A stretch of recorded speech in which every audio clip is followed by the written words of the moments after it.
Welcome back to another episode of Life with Lamb. Today I'm here with Despina. Hello, everyone. How you going? Yeah, I'm good. That's good.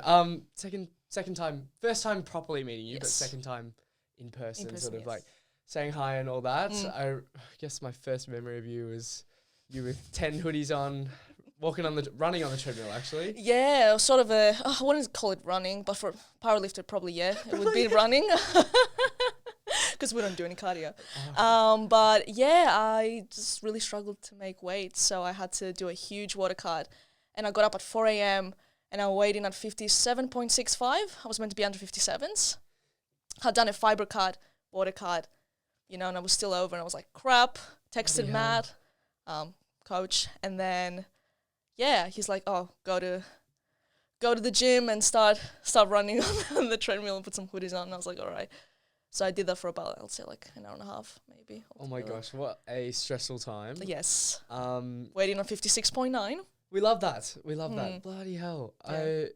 I can't imagine the stress or the panic. Already, I think powerlifting comps, when you weigh in and do all the check-ins and everything, that already is pretty stressful. Yes. You have to get all your equipment checked. Yes. Make sure you're there, show your ID and everything. Yep. It's a whole kerfuffle. Yep. And for you to, I was sympathizing with you so bad. I was looking in the corner, I was like, oh my golly gosh. It was really funny because I remember people would walk by and they were like laughing, and I was like, I'm glad I can provide some entertainment because everyone's stressed. Yes, I know. So I was like, I'm glad it was funny. In a way, you were, providing for everyone else. Exactly. And we love to see it. Yeah. I guess, we know each other through Matt. He's both our coach and hoping to get him on the pod soon. Nice. It'll be a good episode, but yeah. We're on Despina's episode. We love to see it. Talk to us a bit about yourself.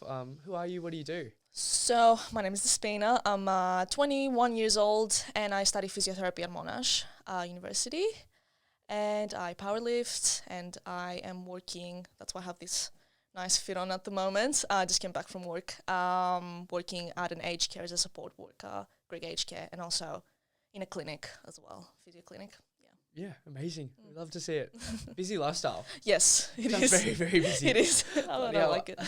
I like keeping busy. Yeah, I love that. Have you always been like that as a kid and everything? Yes. Yeah. Always sort of trying my best at everything and just wanting to, be busy, learn new things. So, yeah, I've kind of always been like this. Yeah, I love it. And physio, has that always been the case? No. I did biomed from when I graduated 2019. So, from like 2020 to mid-2021. 1.5 years. Yeah, and then I dropped out. So and I did physio. It sounds my partner does biomed as well, so bloody grueling process. Very biomed's so hard. Oh, it's a lot. It's a lot to digest, and it sounds like you have your hustle hat on. 100%, but even then it's like can be so overwhelming. Yeah. Talk to us a bit about it and what led, I guess, you to choosing biomed or down the physiotherapy path as well. So I did biomed because I wanted to become a doctor. My mum was a doctor and, sort of wanted to follow in the footsteps. And then, started doing biomed and I did a placement at a hospital, Monash Heart in Clayton, mid-2021. And, I was still thinking of changing at that time. I wasn't sure if I wanted to be a doctor. And I said, let me do the placement and see how it is. And after that placement, I was like, yeah, I can't see myself being a doctor. I don't think I could make the impact that I thought I could originally. Oh, wow. So, yeah, I was like, I'll take some time off because I never had taken a time off apart from, traditional breaks from uni. So, yeah, I'll take some time off. I'll work and I'll figure out what I want to do.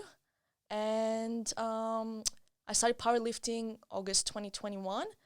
And right before I got injured, so I went to see a physio, kind of back injury, and every other healthcare professional, a doctor, chiro, made me, they were like, oh, you shouldn't go train, you need to rest, don't do anything. And the physio was the first one that was like, no, your body's capable, let's get you back to doing what you want to do. So, yeah. I love that storyline, and I think a lot of physios embody that so well. And whenever I do talk to physios, it's always like, no, there's another way. Yep. You don't have to quit lifting heavy. Yep. Maybe lower the load a little bit. Yes, of course, at the start, rehab it, fix your form a little bit, and then get into it. But there's always, I guess, light at the end of the tunnel. Yes. When you talk to physios, it's not like black and white where it's like you should stop doing something. Yes. Or just give it up completely. Yes. I feel like that's such a hard realization to come up to. when you said, I don't think I'm going to make an impact that I thought I would. What was that like for you? Sad, I guess, because, you know, you think of doctors as, I mean, they do. They save lives. I'm not going to argue with that.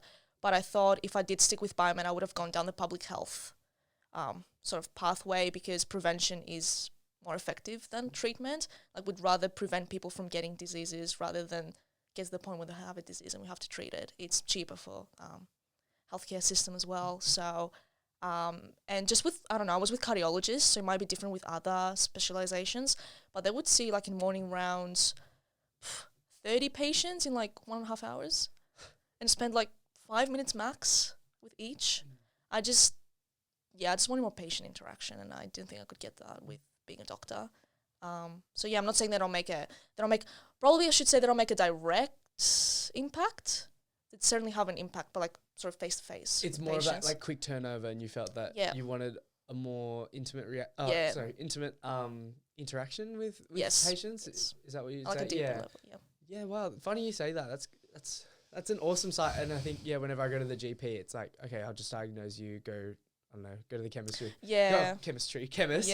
pharmacy. Yeah. And pick up your meds, and then that's it. And then it's like $60. Yeah. Awesome. See ya. And it's hard. Like, you spend a lot of years studying, and, you know, I was like, is it worth it? Yeah, I can imagine, especially you strike me as someone who's very empathetic and want to see the best in everyone that you encounter.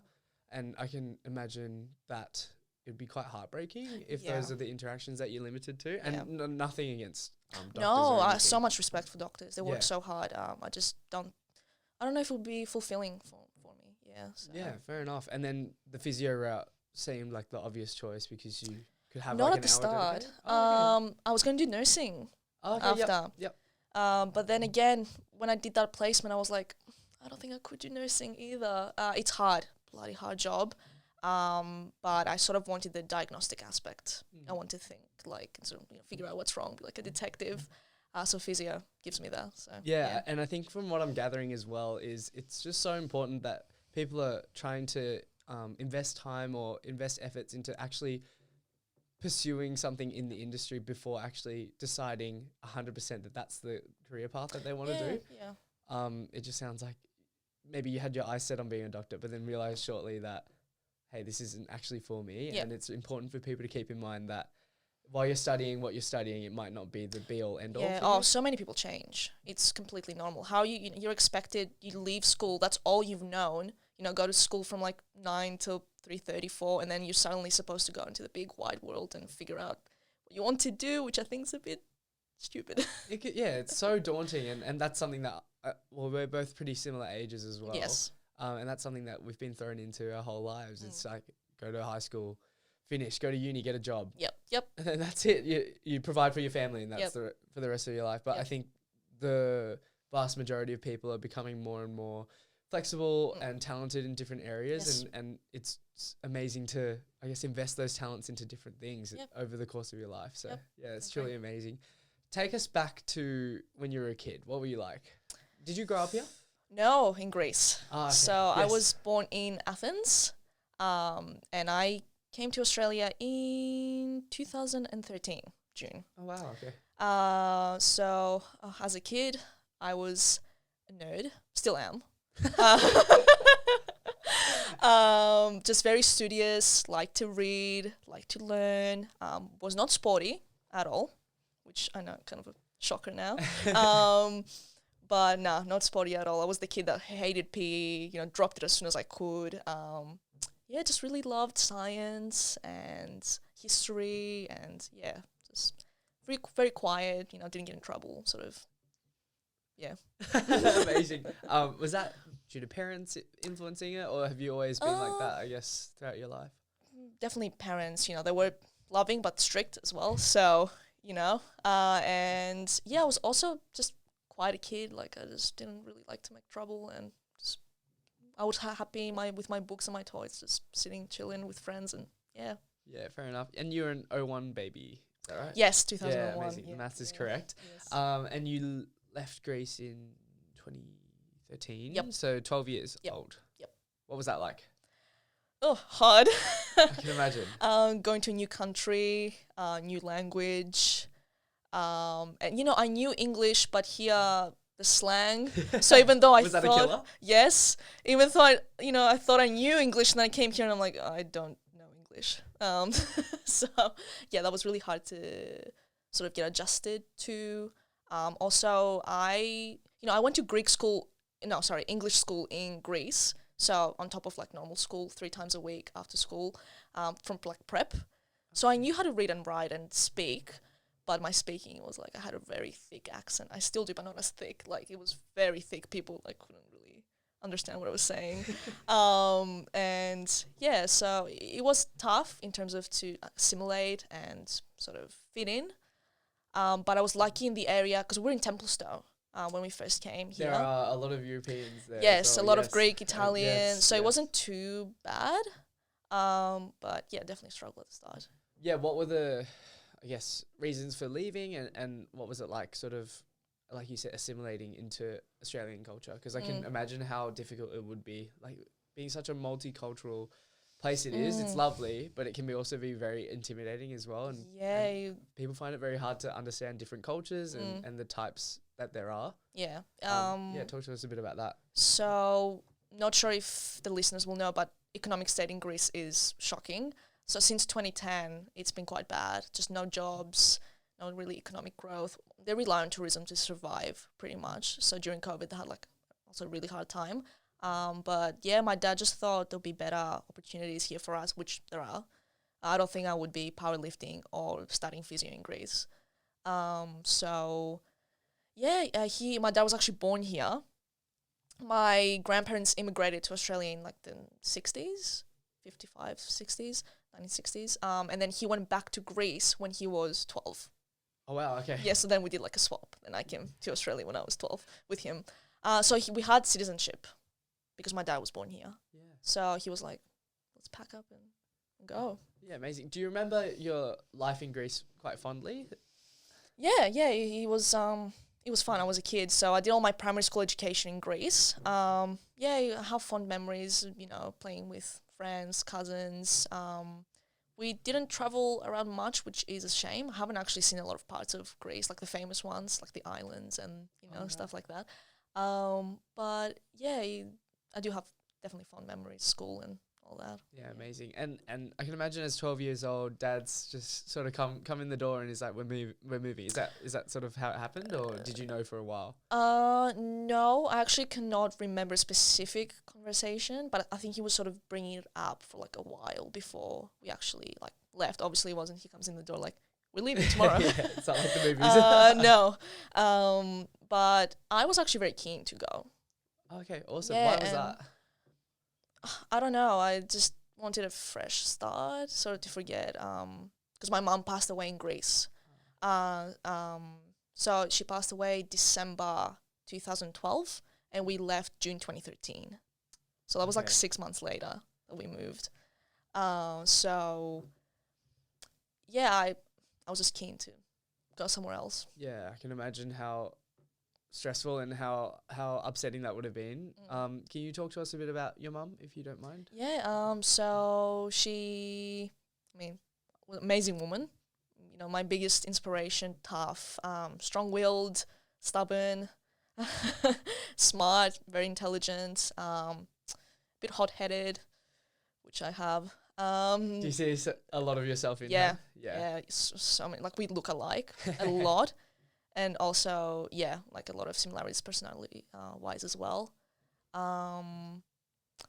She was still is my biggest inspiration. Yeah.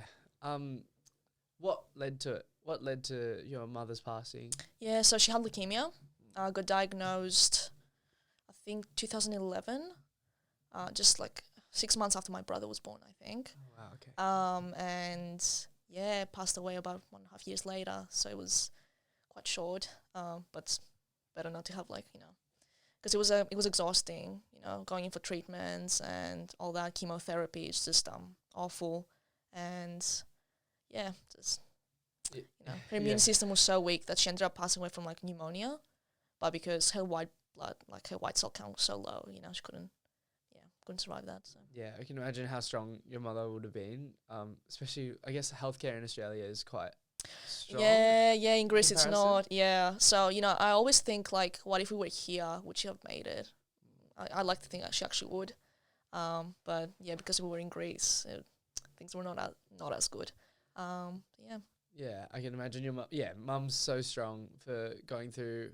I guess exactly what happened. Talk to us a bit about like what you took from that experience. I can't imagine, and I'm so privileged to have both my parents happy and healthy, all the way through my progressive years, and that's something that I'm so grateful for each and every day. Talk to us about what it's like growing up without that missing figure in your life. Hard. Every time, a specific, like a big event comes up, I'm always like, oh, I would like my mom to be here. Also having, being a woman and only having a dad, you cannot really go for specific, issues, getting your first period, stuff like that. My mom wasn't there when that happened. So it's hard. And also being the oldest, so I didn't have like an older sister I could go to, or, my sister was younger, so she hadn't gone through a lot of things that I was going through. So it was hard in that sense. When everyone had their mom to go to, I didn't have anyone to go to. So a lot of things I had to figure out on my own. What was the conversation around, I guess, your first period? I think, there's so much focus on how it's really difficult to have a father, like lack of a fatherly figure, because you don't raise like discipline or a man in the household. But then those other experiences for someone like yourself, like your first period or your hormones are sort of acting up a lot, because I don't know much, but I guess throughout like a female's progressive years, there can be a lot of things happening, and it can be very awkward approaching a father figure in the household to talk about it. What was it like for you? Awkward, definitely awkward, but my dad was great. Also, luckily, during, I guess, the first few months of like all those changes, my stepmom came in the picture, so I could also go to her for a lot of things, which was good. But no, my dad was actually really good. Luckily, when a lot of those issues came up, my stepmom was there. But so I didn't really have to discuss a lot of things. But if I did, he would have been fine. I think would have been awkward, but he would have been like supportive, and he would go to get me pads and tampons and all that stuff. So yeah, it was. We love Dad. Yeah, we love Dad. And I guess with such a short turnaround, 6 months, you wanted that fresh start. Were you able to properly get over your mother's passing? Never dealt with it. I actually didn't know things were that bad to the point where she was going to pass away. She would go away for treatments in Athens, because the hospital, like the best hospitals were there. So she would go to Athens, which was about 1.5 hour drive from the town I was in. And yeah, she would go every so often for about a month. So that was normal. So I hadn't actually seen her for a month before that as well. And, Dad was acting a bit strange the last couple of days, seemed really down. I was like, oh, what's going on? But I was 12, 11. So I was like, yeah. I feel like as a kid, you can pick up on those things really easily, or at least have some sort of inkling. Yeah, I was like, oh, I don't know. But, I didn't want to bring it up and make him sad. So, and I remember my uncle came down, and he was in like northern Greece, which was about like a 4-hour drive to get down. Okay. And no one in Greece drives like more than 30 minutes. That's far. And he came down, and I saw him from like outside the window, hugging my dad, and my dad was crying. And I was like, what's going on? And then I remember he came up, I was with my sister, we're playing on like a Nintendo DS, Super Mario Bros. Or something. He came in and he was like, oh, your mom has passed away. And I was like, what? Hold on. I thought it was a dream. I was like, nah, you're joking. Nightmare. Better wake up now. I was shocked. Didn't expect it. And, I was crying, and my uncle was like, oh, come on, like, don't cry anymore. Your mom wouldn't want to see you sad. And, went downstairs. Everyone was there. And the next week I went back to school and just pretended that, nothing happened.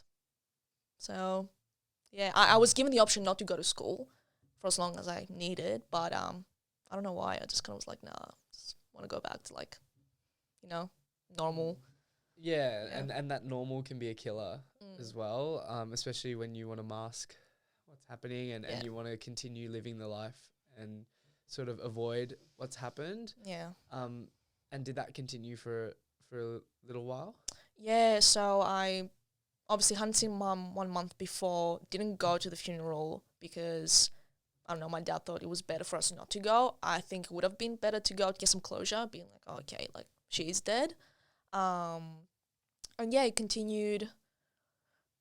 I went to Australia, so another change, obviously, and then went to high school, another change, changed schools again in year 9. So yeah, just a lot of changes I wasn't really dealing with, and I was like, I need to be strong for my siblings, I need to be strong for my dad, you know, single parent, need to help him out. So yeah, I'll say I started dealing with things in year 9. Wow. Yeah, so during that whole, from 12 years old to like 15, I didn't deal with anything. Yeah, and there was that quick turnover of like mum's passing, and then you've moved countries, gone into a new school. That can be a really difficult process in itself, and I'm sure we'll talk about it as well. And then changing schools again, and I just think when you've, I guess, developed all these friendships and memories in this one place, and you're not from the place, it can be so like hard to let go. And then moving to another high school, and then finally being able to deal with it. 3 years is a very long time. What was it like, those 3 years? I was sort of used to so many changes that, again, as I said, I wasn't really dealing. I was like, oh, I need to keep going. I need to keep going. Oh, we can ignore our feelings. It's fine. Just keep going, keep going. So actually during those years, it wasn't too bad. It just to the point, you know, when I was in year 9 and I had that final change, which in retrospect, you know, changing schools is big, but, you know, most people deal with it fine.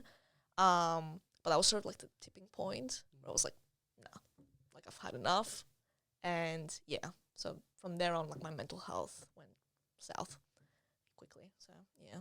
Yeah. Thank you for being so vulnerable and opening up about it as well. I appreciate it. Yeah, it's that message of no, you have to keep going. Yeah, just be strong, which, you know, we think being strong is not showing emotion and keeping it all inside, which is not. It's fine to cry, it's fine to be sad, angry, whatever. I actually think people are strong for showing emotion. 100%. Being vulnerable. I think that takes more courage than hiding everything deep down. But yeah, that's what I thought I had to do, so. Yeah, what would you tell your younger self, I guess? Don't do that. Don't do that. Okay, fair enough. That it's fine to be upset and be angry, and it's fine to talk to people and get help. And yeah, don't let things bottle up. Yeah, and it seems like that's what happened, and yes. And sometimes it just implodes. It gets to a point where you just can't really deal with it anymore. No, it was like there was so many changes that I hadn't dealt with that I didn't know how to bring each thing up like by itself, because when I would think of things, it would just be all together and it would be overwhelming. That's why you go to a psychologist. They know how to like get each issue, bring it up, and then close it, put in a box, and then get the next one next time. Yeah. So is that something that you delved into, a psychologist? Yeah. I was seeing a psychologist from like year 9 to year 11. And was this a school psychologist, or was this someone that you found out about? So started off with school psychologists, but they were not great.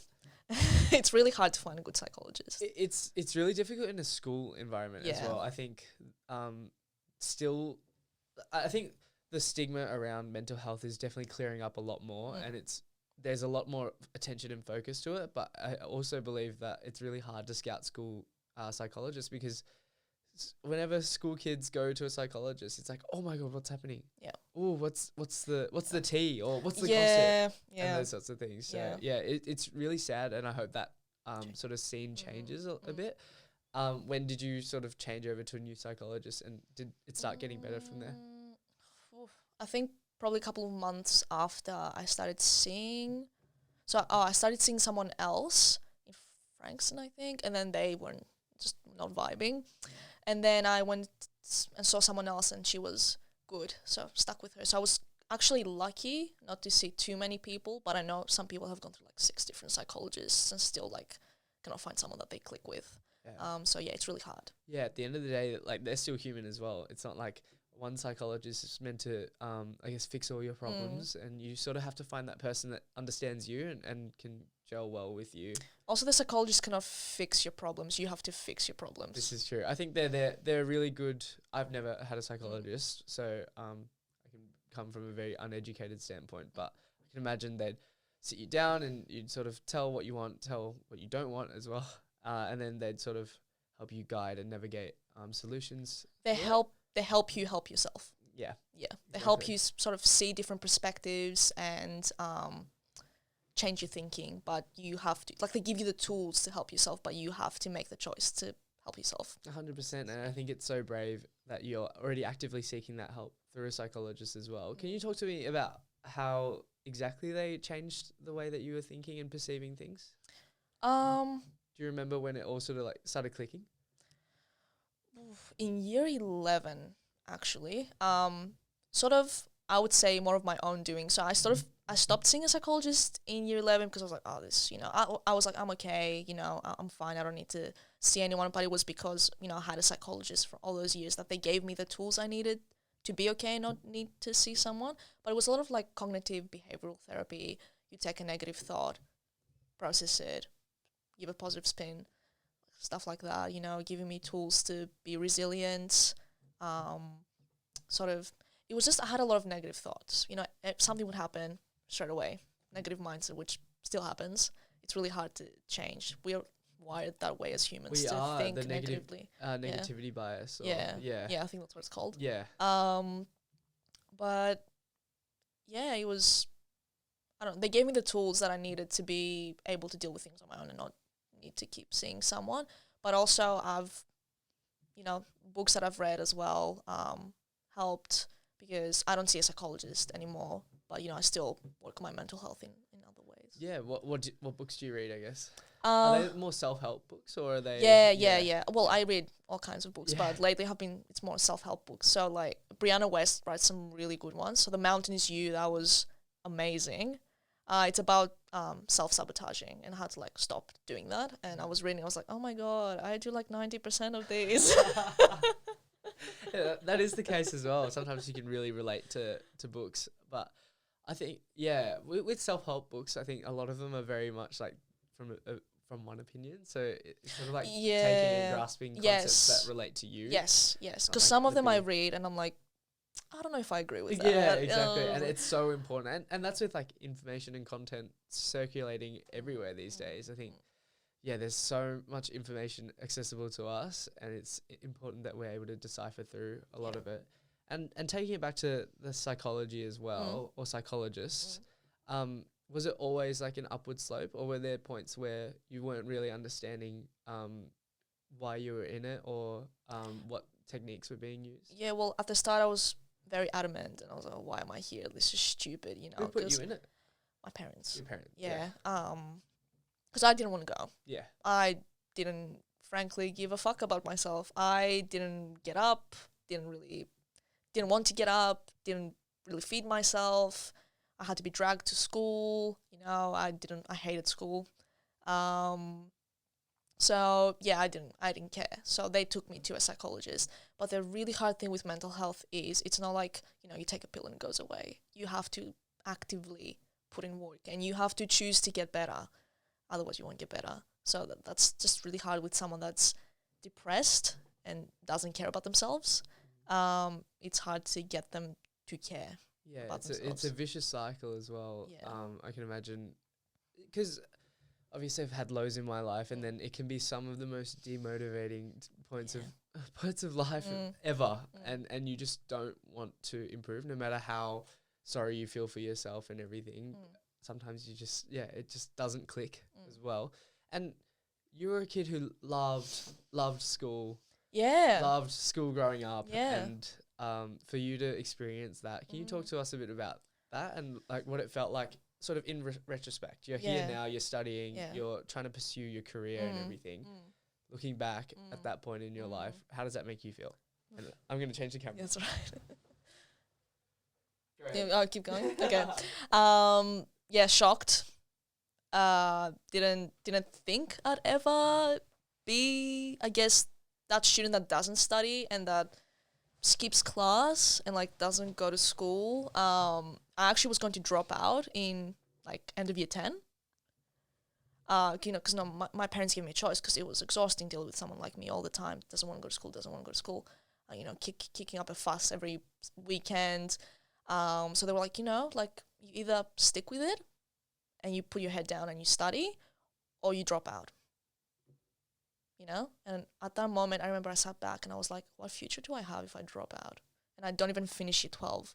Like, ungrade or anything. I don't even have a year 12, like, completion certificate. It's like, what job can I do? Like, I can't even go to uni or TAFE or, like, anything. And, that was the moment that sort of I changed. I started changing it because I was like, oh, I'm just feeling sorry for myself. Like, from year 9 to year 11, those years were a blur. Like, I don't remember anything. Because, same thing all the time. I'd be in my room by myself. I was trying to, like, numb my brain, watch YouTube videos and just always have technology and something to distract me so I wasn't thinking. And, yeah, so that was the moment where I was like, what future do I have if I keep going like this? I need to change. So, yeah, that was, like, I guess the clicking point. Like everything clicked together. The turning point, everything clicked together. It's crazy that you talk about that because it's something that I'm sort of looking back at high school at, and you always look at the kids who are, I guess, lacking or falling behind and wagging school and everything, and you're like, oh, why would they do that? And it's such a privileged position to have as well because you don't know what's happening in their life. You have no clue what they're going through, what family circumstances they might have or personal circumstances that they might have, and for them to be not showing up is like they're trying to avoid an obligation so that they can sort of feel empowered in that way almost, or even just avoiding it just so they can recuperate themselves. I don't know why other people, like I can only speak from my perspective, but for me, I was just getting overwhelmed with like any sort of stimulation. I just wanted to be literally in a room by myself and just be distracted by like one thing.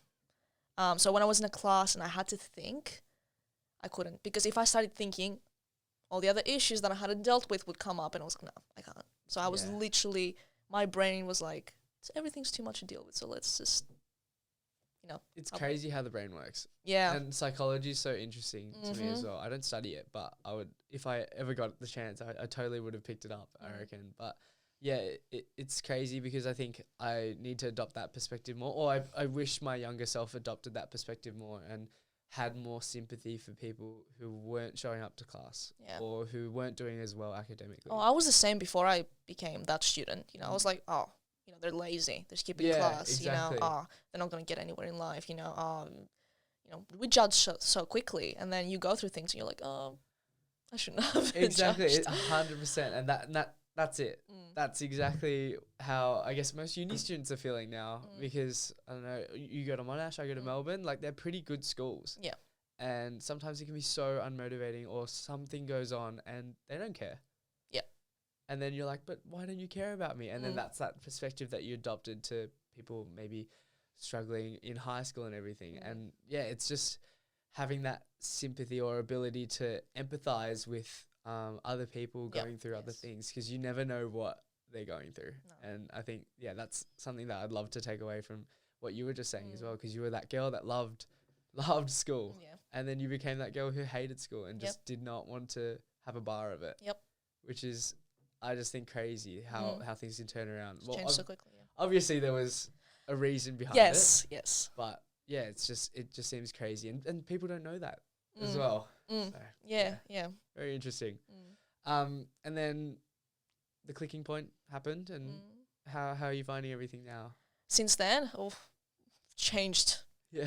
I am a completely different person. And every year I change as well. Especially because I think your 20s are, you go through a lot of change, change friends, change courses, change, career paths or like, goals. And yeah, it's like day and night. That 15-year-old girl to the 21-year-old woman now. Completely different. But no, it's been good. I've learned a lot, made lots of great friends. I'm doing something that I'm really passionate about, like with physiotherapy. I'm really enjoying it. So I'm really glad I didn't give up on myself. Yeah. Yeah, very Amazing. glad. Yeah.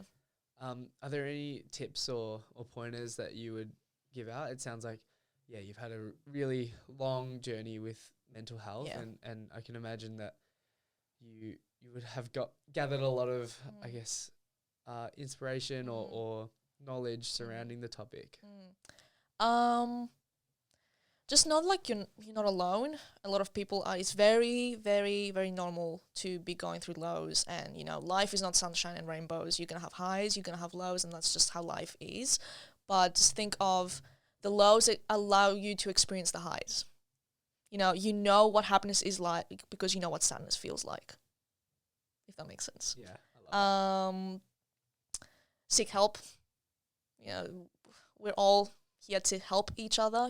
I'm sure there's other people that are also feeling the same way. So talk to each other, get professional help as well, because your friends sometimes cannot tell you things how they are because they don't want to offend you. It's always good to have someone that's not directly involved with you, like a close friend. 100%. And that's where a psychologist comes in. Yeah. And just don't give up.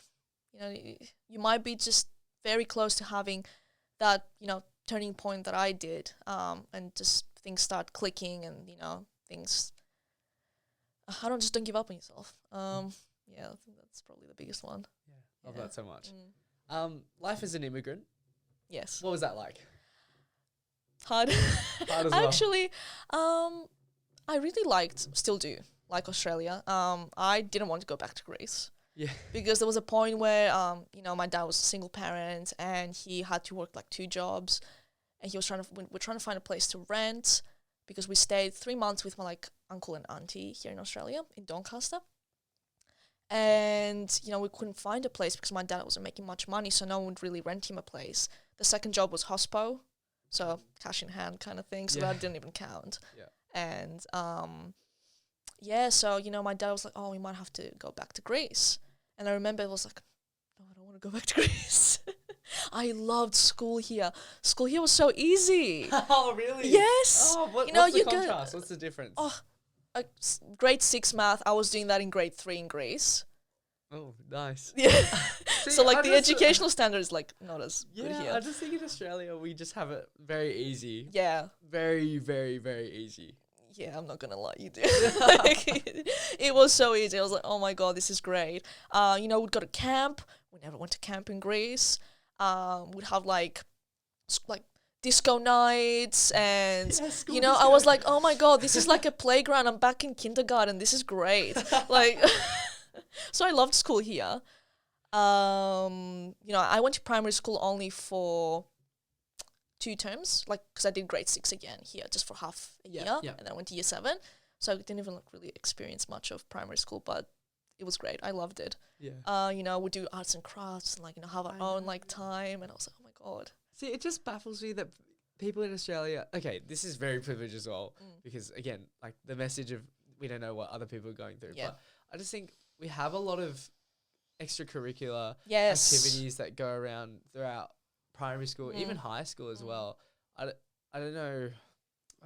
We have your house swimming, your house athletics, all these different events. Oh my god, I remember my first swimming carnival. I was like, so a whole day? Yeah. We just swim? Yeah.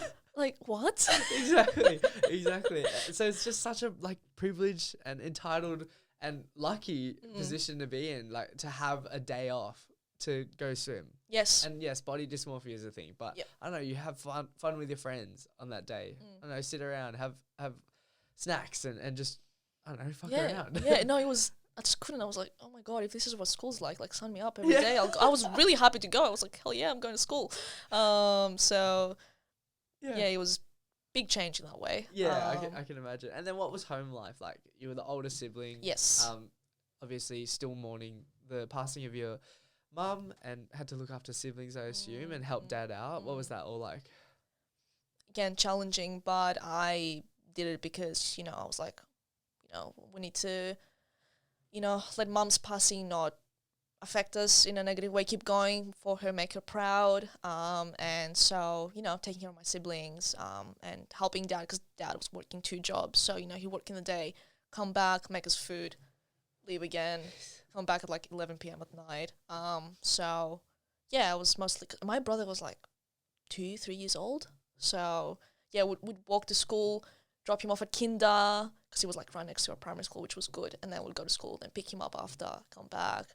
So, yeah, hard, but I was happy to do it. Yeah, I tell you what, I was listening to a podcast the other day, Dylan Friends, I'm not too sure. Yep. Yeah. So he got Jonah Oliver, he was a psychologist, and he mentioned that, I forgot what the actual saying was, but he used this analogy where, like, you probably wouldn't have done all the stuff that you did for your brother if he wasn't your brother, or if you knew that dad wasn't, I guess, slaving away at his 2 jobs, right?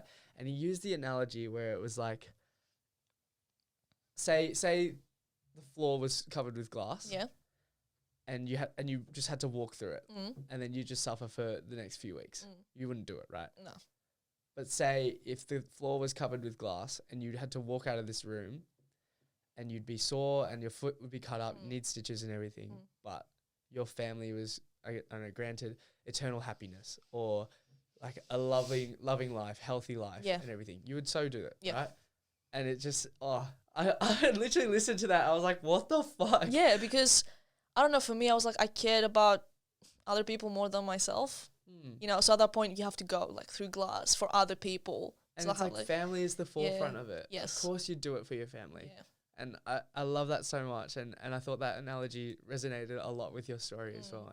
And I admire you a lot, because not many kids would have to, I don't know, walk their younger brother to school. I think a few do, but then help out in the household at such a young age as well. And you've just moved countries, which is just insane to me. I just think, you know, when I actually realized, you know, with a psychologist, and she was like, you've had like a huge amount of change in a couple of months.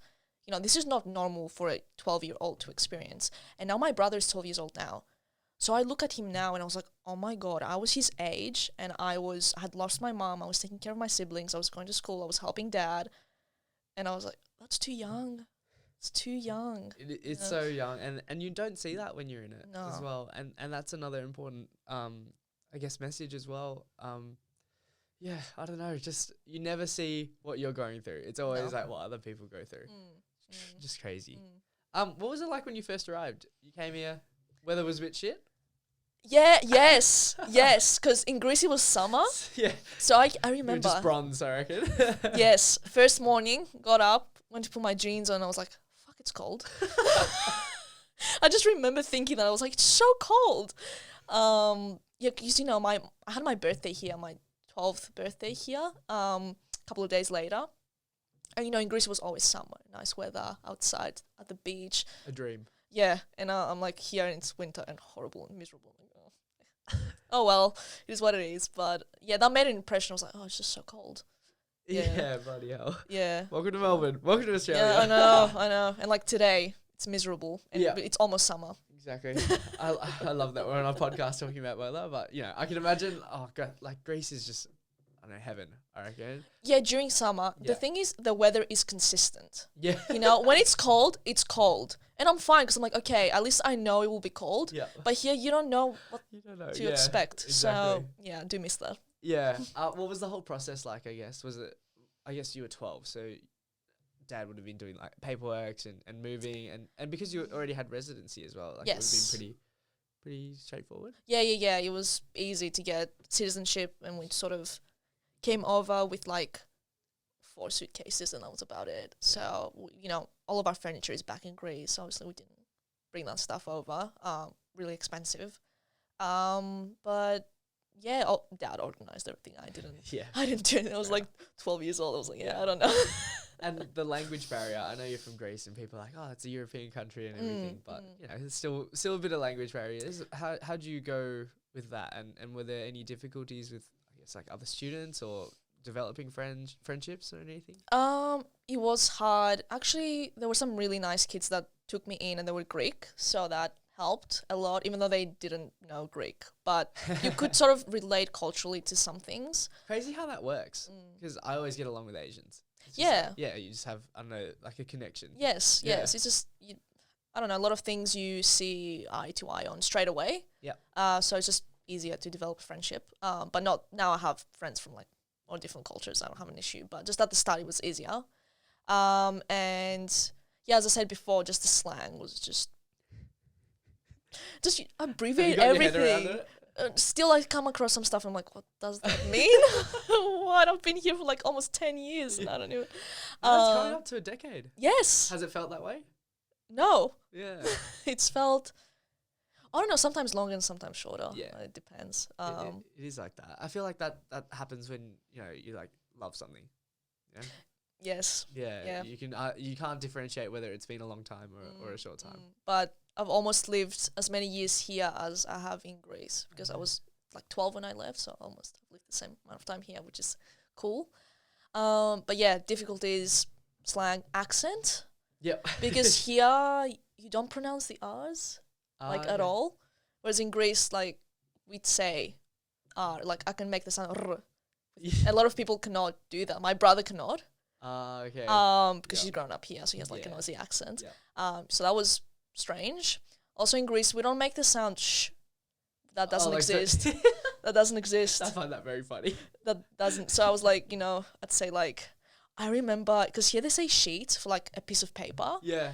And in Greece, we got taught paper, like piece of paper. So, students here saying, "Miss, can I have a sheet?" And I was like, I'm not saying that. Because also the elongation of vowels doesn't exist. So I would say like shit. And I was like, I am not saying that. So it's always piece of paper. Okay. I would never say sheet because I'm like, no, I'm going to say that wrong. Oh my God. Did you think like all the kids are swearing at the teacher? Yes. I was like, guys, like, what are you saying? Guys, what's happening? Oh my God, that's so funny. Yeah, like beach, I wouldn't say. Yep. Because I was scared I'd say bitch.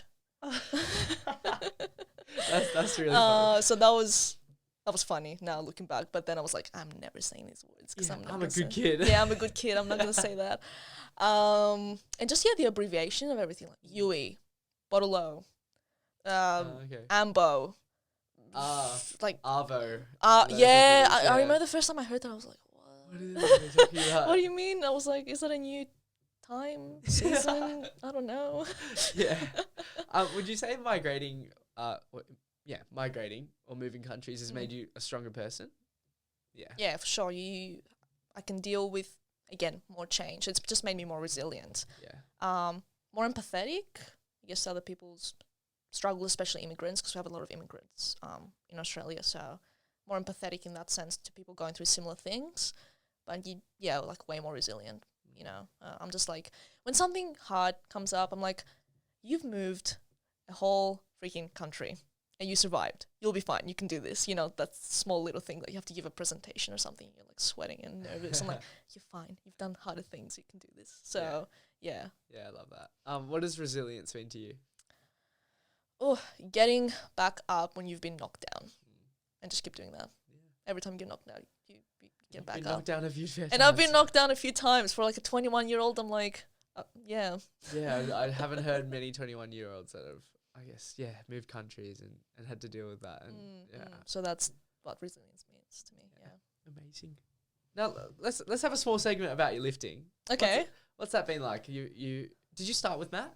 No. Oh, okay. So I started with Melbourne Strength Culture. Yes. It was really funny how I found out. So powerlifting, I started lifting, using weights, 5 kilo dumbbells. Actually, I started bodyweight squatting and I couldn't do 10 without passing out. You know what? It's I shouldn't be laughing. We all come from somewhere. We all come from somewhere. But it's crazy to think it's only been a year and a half, and the amount of progress that you can make. Nationals. Yeah, and I competed at nationals. So kudos crazy. to you. Thank you. I didn't think I'd make it. I was like, States would be cool. And I had COVID right before States. Oh. And I still qualified for NAT. So I was like, I don't even know how that happened. But anyway, so I started right after year 12. Just trying to exercise more. And I was too embarrassed to go to a gym because I was so unfit. So I was like, let me try and get a bit fit at home, and then I'll go when I feel a bit better, that I can actually do something without dying. Was it intimidating to you, the thought of going to gym as a female? Yeah. Yeah. I see. I'm just so. I'm grateful that I'm a guy, and like going to the gym is just so normal. The amount of men I get that come up and give me unsolicited advice, I'm like, yeah, that needs to stop. Not in powerlifting gyms, but in commercial gyms, it's happened. Yeah, it does need to stop. I think. Yeah. You know, you might think that you're, I don't know, giving the best advice ever, or I don't know, helping the other person. I think unless someone is going to injure themselves, let them be. Yeah, 100%. You know, you do your, I don't know, Spider-Man curls on the yeah. cable.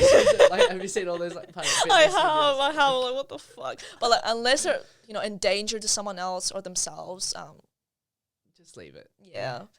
Or you can be, you know, like, do you want some unsolicited advice? And if they say no, ask them for consent. Yes, well. yes. Yeah, I think and like the word unsolicited. Yeah, because you didn't ask. Explains it exactly. And if they say no, I'll be like, cool, completely fine. That's fine. Keep going. Exactly. Yeah. Nah, I love that.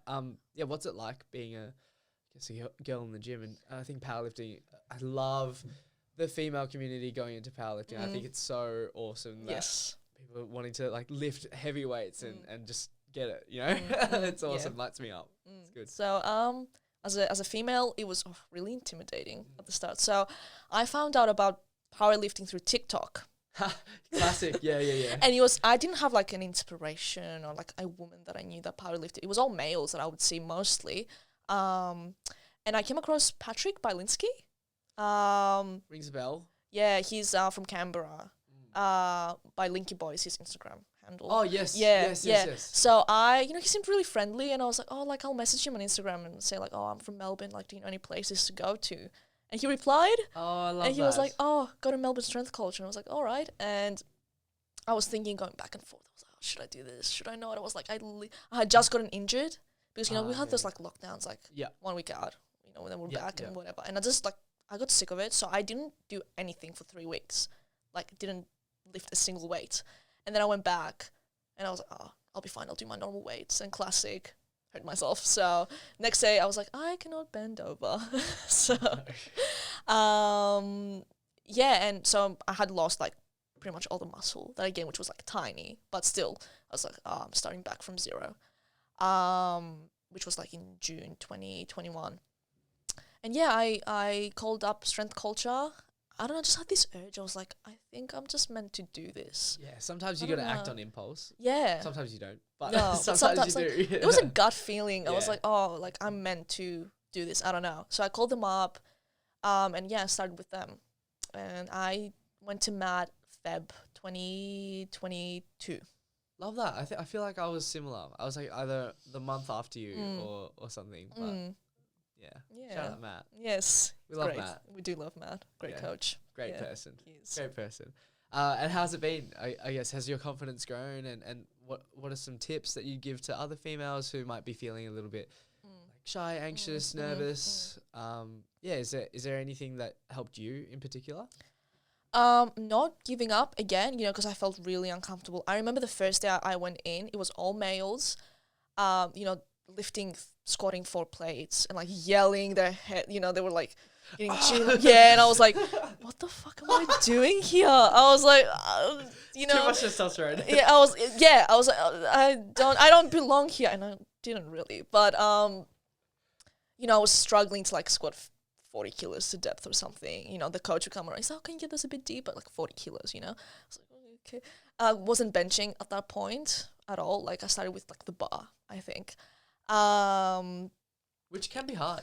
I think. Yeah. Don't be embarrassed. Like it was hard. Yeah. Well, before that, I started with 5 kilo dumbbells on each hand, and that was hard. So, you know, baby steps. But really intimidated. I was like, there's too much testosterone here. I don't belong here. You know, this is a male sport. I shouldn't be doing this. I should choose like another, I don't know, something like more female, more traditional netball or something. I don't know. They're great sports, but powerlifting is the only thing that has appealed to me, you know, because I told you I wasn't a sporty kid. But I don't know, I love lifting weights. Just really intimidated. And I just stuck with it. I made a promise again to myself. I was like, 3 months, and if you still don't like it, you can stop. I love that. And setting timelines is such a great way. I was like, you have to go in. Yep. Have to try your best. Yeah, non-negotiables are amazing. Yeah. And I think, just being able to set sort of like a benchmark for you. Like, stick in this for a little bit, see how you go. Yeah. If you hate it, then you know you hate it. Yeah, and you've then tried you can it. move on. And you don't have that, oh, I didn't try. What if I liked it? Like, you don't have that regret. It's that what if question. Yeah, the what if. Yeah. Same. I hate the what if question. Same. And it's just like, what if, then why didn't you do it? Exactly. You know? Exactly. Like, what if I guess, went out with my friends? Or what if I talked to that girl or boy or person? Yeah, or, go up. Yeah, or what if I don't know, didn't join this club or gym or something? And just those what if questions are just, I don't know, hypotheticals that didn't happen because you didn't do it. Yeah. So why are we talking about it? Yeah, exactly. Just go do it. Yeah, go do it. And, you know, if it's still a negative outcome, you can still spin it in a positive way. You know, you can learn something about yourself or learn how to deal with a certain uncomfortable situation. Or I think, just go and do it. And yeah, the worst thing, and everyone is so afraid of it. I'm afraid of it. I'm not going to sit here and say, oh, I'm not afraid of rejection. But yeah, everyone is afraid of rejection. And if it, someone says they're not, they're lying. Exactly. It's sort of how you deal with it after. How do you fess up to rejection? Do you take a positive spin to it, or do you let that define you for the rest of your life? Or you're traumatized from it, like, oh gosh, I'm never talking to anyone again because they didn't talk to me back or they said bugger off or something. Look, I do think females sometimes are a bit rude. You know, they are, you know, I've seen certain situations, a guy has come up and, you know, just unnecessarily rude. I'm like, you know, like, you can say no, thank you, bye. It's hard, I think. I think as a girl, there are some very... Oh, there are some creepy dudes. And if they keep insisting, you can tell them to fuck off, I agree. And I'll come and join you. But, you know, if it's someone that's respectful and, you know, you can see they've had to make, like, an effort and, you know, to come up. That's true. It doesn't hurt to be nice, but, yeah, I sometimes those situations, I would recommend just saying fuck off. Yeah, yeah. Yeah. You can just, escalate in ways that don't need to be escalated. Yes. Yeah. Anyway, back to lifting. Sorry, yeah, I don't know. We went on a rabbit hole. My bad. So yeah, just set a timeline. You know, make sure you stick to it. Set up, you know, 1 month, 2 months, 3 months. I'd recommend 3 months for something, because I think they say that's how long it takes, like, solidify a habit or something. I think so. Yeah, it's around that 20+ day. Yeah, I'm not sure. Yeah, or a month. Yeah. I don't know. Yeah. But yeah, and also surround yourself with positive people that uplift you and that want you to succeed. You know, with communities that are accepting of everyone, females, males, whatever. And yeah, as a woman, probably train with other women. Yeah, as well. Find a group of females, a group of women that you get along with and train together. Gym buddy not only brings like accountability and everything, I think you grow together and give each other that confidence to be present with one another and lift weights together. And it doesn't have to be lifting weights. You might, I don't know, want to join a netball team together. Yeah, whatever it is. Just find someone else to do it with. It's easier than doing it alone. 100%. But yeah, probably that's the advice for that. Yeah. Yeah. What's next for you? What's next for me? Pro-roll. Pro-roll. Oh, did you get an invite? Yeah. Fuck yes. Yeah. That's impressive. I don't know how it happened. For those that don't know, Pro-roll is an invite-only powerlifting meet that happens every year. Yes. Yeah. It's a big thing. Yeah. My mum got an invite. Yeah. Oh my god, I remember watching her last year. I was like, she's an impressive lady. Oh, thank you. She's very inspiring. I love my mum. Shout out, mum. Yeah, Pro-roll. Amazing achievement in itself. Yeah. Go kill it. Thank you. Yeah, March 2023. Yes. Yeah. Bloody hell. I think that it's is amazing. Pro-roll 13. It's the 13th one. 13th one. So it's, oh wow, 13 years running. That's pretty impressive. Yeah. Yeah, amazing. All the best of that. Thank you. How are you feeling? Still haven't really processed it. I'm not going to lie. I can imagine. You know, I think mum's the same. Yeah, I got the invite and I was like, me? With that imposter syndrome. Yes, straight away. I was like, what do you mean? I'm not that strong. What? But I was, I'm doing it. You know, I'm not going to say no to this. But no, I just remember watching it this year, at the start of this year. And it was like, one day I'm going to be up on the platform. I was like, well, literally the year after. Manifested it. What can I say? Crazy. That's awesome. Yeah, Pro-roll's on the cards. Yes. Wow. Enjoy the prep for that. Thank you. So I'm just training up for that now. Yeah. And any like wants or expectations? Any lifts that you wanna hit? 120 squat. Wow. 70 bench, and like 150 deadlift would be pretty cool. Yeah. Yeah. That is pretty cool. Yeah. I'll be very happy with that. And Matt, he said you can do those numbers and more. I think you could, yeah. And from what I've been seeing, yes, I agree as well. I was like, well, final change of the cameras, okay. but talk to us what else is next. Or if you want to keep talking about Pro Raw. I mean, go ahead. Don't know what else I can say about Pro Raw, but I got the new SPD Phantom suit, and that looks really good with the Grundle Crew t-shirt. So I think I will be wearing that. I'm just very pumped because it's like a great atmosphere. I did get a lot of I wouldn't say crap, but just from APU lifters, they were like, oh, you're gonna be banned for like a year. You are banned for a year. From APU if you compete in like another fed. Really? Yeah.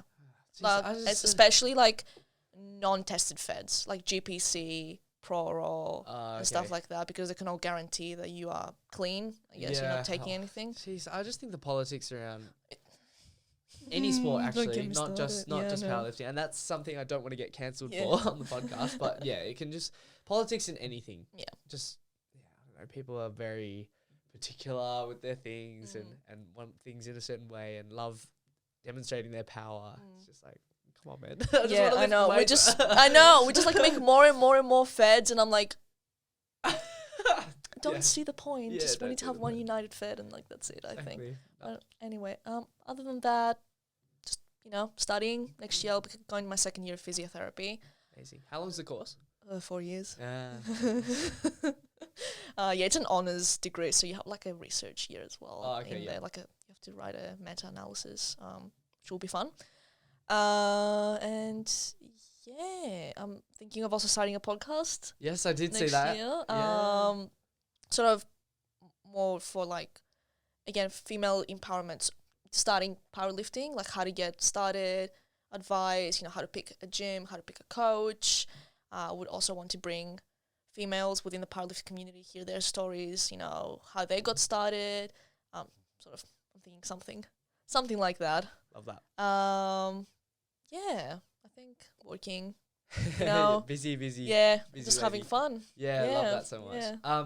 I wanted to end on what's your recommendation for those who are maybe hating their course or not seeing much direction in their course at the moment and wanting to change but aren't willing to take that, I guess, plunge? Do you have any words of encouragement or tips or advice? Or I mean, you seem like you're loving physio at the moment, and it was probably the best decision of your life to change from biomed. So is there anything that you'd like to put out there? I'll be blunt. You just have to take the plunge. I don't. In terms of inspiration, I don't know. It's again that what if. Yes. We're talking about before. That. Yep. Always if you stick with something that you don't enjoy, and it's like secure, and let's say I'll not have a job and whatever it is, but you have a passion somewhere else, and you always have that what if in the back of your head. I think I would just hate to live with that. I not know what could have been if I didn't take the chance. Worst case, you don't like it and you can always go back, even though you might have to start from the beginning. I don't know, again, like you have to see how course transfers and everything works. But, you might be in more Hexted, but you're going to be in Hexted anyways.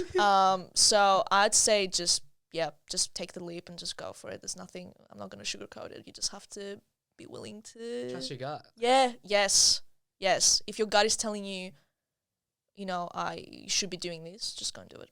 Yeah. That's it. Love that so much. People can find you in the socials.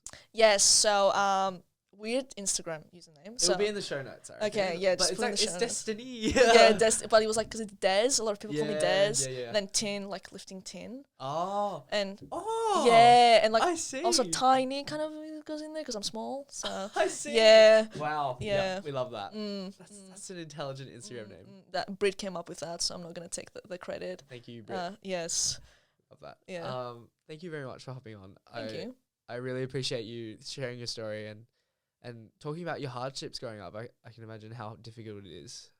So really, really, really appreciate you coming on. Thank you for having me.